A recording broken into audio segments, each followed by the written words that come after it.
Dear future students, as I sit in my uncomfortably small dorm room, the only thing I can think about is you. Some of you aren't even born yet, and that is so cool to think about. My focus should be on my upcoming finals, but sadly it's not. All I'm thinking about is the amazing knowledge that I get to share with you, and I am so excited for that opportunity. As your teacher, I will have so many responsibilities, like making sure you know your times tables, history about our nation, or about things living in the environment. But nothing is as important to me than for me to teach you to be good, successful people who have the power to stand up to inequality in our world. The first thing I want you to know is that I already care so much about you. I hope that we can build relationships together, and I listen when you speak about your background, stories, and traditions. In an article titled Why Teaching About Social Justice Matters, written by Christina Torres, she writes about how as educators we must assemble our students to feel empowered when they leave our classrooms to stand up for what they believe in.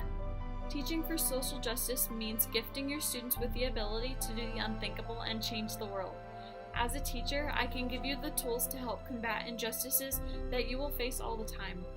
In college, I read a piece by Steele and Cohn Vargas, and they taught me that my work in my future classroom should be socially dynamic for each of my students, which means I need to consider the way each of you learn best. A poem called Butterflies also guides me to help understand how perspective can make a big difference on how you guys might view our world. In the poem, a teacher tells one of her young students that butterflies are these magnificent insects that should be taken care of and never killed. Without knowing, the teacher told the little girl that her perspective was all wrong because at home the girl's grandparents killed butterflies because they would eat the cabbages that they planted. I hope that I can never dismiss your perspective just because they are different than mine. I want to encourage you all to bring those into the classroom so we can all learn from one another.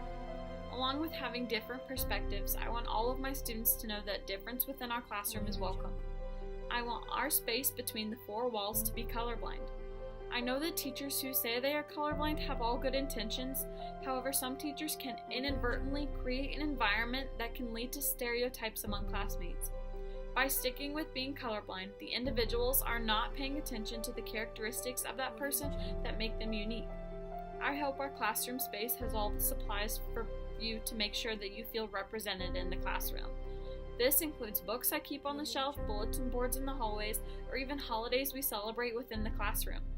By including different cultures and perspectives in the classroom, I believe that this will help you learn how to look through windows and see yourself through mirrors. Windows allow you to see other people's points of view, and mirrors allow you to reflect on your own. Having both windows and mirrors is important because it allows us to view the world in many special ways.